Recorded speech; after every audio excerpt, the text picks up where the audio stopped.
Bonsoir, nous sommes ici à Montier-en-Der en Haute-Marne et pas ailleurs car le Festival international de la photo animalière a commencé. C'est parti pour 4 jours de festival dans Montier-en-Der et dans les communes voisines. Plus de 40 000 visiteurs sont attendus, des visiteurs passionnés et impatients ce matin à l'ouverture. Chaque année en novembre, on observe ce phénomène à Montier-en-Der. La commune, d'ordinaire plutôt calme, se retrouve envahie de processions d'êtres humains, en groupe ou isolés, comme ce spécimen venu de la Nièvre.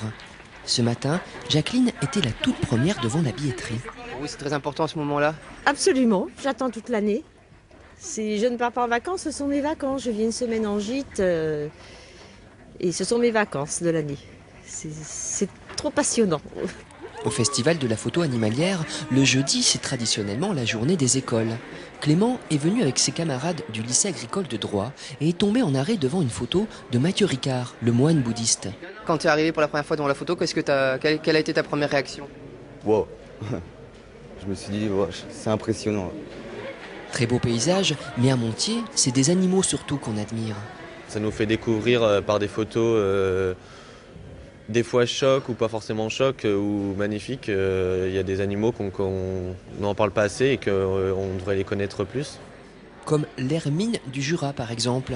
Et l'on retrouve ici Jacqueline, notre retraitée de la Nièvre. Je suis tombée en arrêt devant ces magnifiques photos d'hermine parce que c'est un petit peuple, les mustélidés, qui sont extrêmement discrets, qu'on n'a pas l'occasion de pouvoir voir et ces photos sont magnifiques. Pour Jacqueline et les autres visiteurs, le plaisir des photos est doublé du plaisir de l'échange avec les photographes. Ici, Jean Malvé, de Suisse, qui lui raconte sa passion des hermines. Aussi longtemps qu'on aura cet émerveillement en nous, on continuera. Et pouvoir partager ça avec d'autres personnes, c'est un bonheur, quoi. Pour ce photographe, c'est donc 4 jours de bonheur qui s'annoncent. Nous sommes à quelques kilomètres de Montier-en-Der, à Giffaumont-Champaubert, autre lieu d'expo du festival, où vous êtes installé. Cédric Jacquet, bonsoir. Bonsoir. Alors vous êtes belge, ce n'est pas la première année que vous exposez, vous ici. Dites-nous, qu'est-ce qu'il représente ce festival pour vous? Alors ce festival, c'est en fait une opportunité de partage avec vraiment beaucoup de gens, puisqu'il y a plusieurs dizaines de milliers de visiteurs chaque année. Donc quand on fait de la photo, c'est aussi pour partager. Et c'est donc une opportunité extraordinaire de voir vraiment beaucoup de gens. Alors les photos que vous exposez, qu'on voit juste derrière vous, où est-ce qu'elles ont été prises? C'est une série de photos qui provient d'Islande, où j'ai eu la chance de passer un peu plus de 2 mois l'année passée, c'est-à-dire juste après l'éruption du volcan. C'est une succession de photos faites à minuit qui permet de voir à quel point les lumières changent en fonction de la période où on fait des photos. Puisque toutes ces photos ont été faites au même moment, mais il y a 2 mois d'intervalle entre la première et la dernière photo. Alors techniquement, comment vous avez fait pour réaliser ces photos? En fait, ça dépend un petit peu d'une photo à une autre, puisque les lumières sont très changeantes.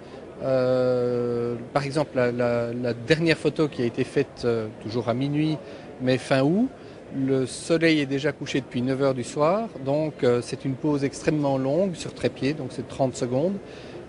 Pour essayer de rassembler le peu de lumière qui existe encore à cette heure-là. Alors il paraît qu'il fait beau près de chez vous, c'est le titre de l'ouvrage que vous présentez ici. De quoi est-ce qu'il parle?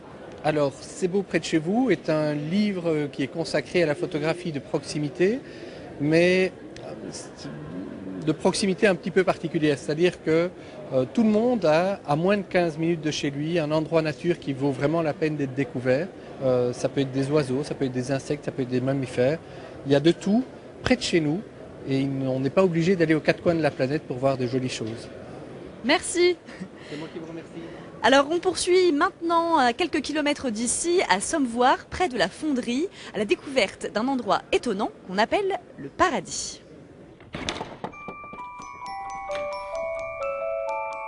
Voilà à quoi ressemble le paradis. Anges, démons, saints patrons et autres bêtes à bon Dieu. 1 millier de statues de plâtre, des modèles de statuaires en fonte réalisés à l'usine de Sommevoire et stockés dans ce hangar voisin. Quand les gens sortaient de la coulée, qui était noire, pleine de sable, et qu'ils arrivaient dans cet endroit calme et bien rangé, inévitablement, les ouvriers ont appelé le fond de modèle de l'usine Paradis. L'association locale Les Compagnons de Saint-Pierre a rassemblé et restauré ces modèles, un patrimoine hérité d'Antoine Duren, industriel français du 19e siècle, propriétaire de l'usine et père de la fonderie d'art, aujourd'hui aussi appelée Design. Son chef-d'œuvre, cette fontaine réalisée en 1862 pour l'exposition universelle de Londres. Là, il est présenté donc cette fontaine qui comportait 4 chevaux, des ondines, cette grande dame là, ces grandes dames, puisqu'il y en avait 4, brutes de fonderie. C'est-à-dire qu'il s'est dit, maintenant, je vais affronter les tracteurs et je vais leur prouver que je sais travailler. Dans les carnets de commandes de Duren, quelques grands noms de la sculpture, comme Courbet, Carrier-Belleux, Bartholdi, dont les modèles de statues sont exposés ici. À Sommevoir, visiter le paradis, c'est donc possible, mais seulement en été. Et nous voici de retour à Montier-en-Der. Le festival ne fait que commencer. Arnaud Lefebvre, bonsoir. Vous serez demain en direct à 13 h dans l'émission Trace avec vous. Quel sera le programme? Nous avons envie de voyager par les temps qui courent. Le dépaysement, c'est ce qu'offre la photographie. Nous rencontrerons des photographes.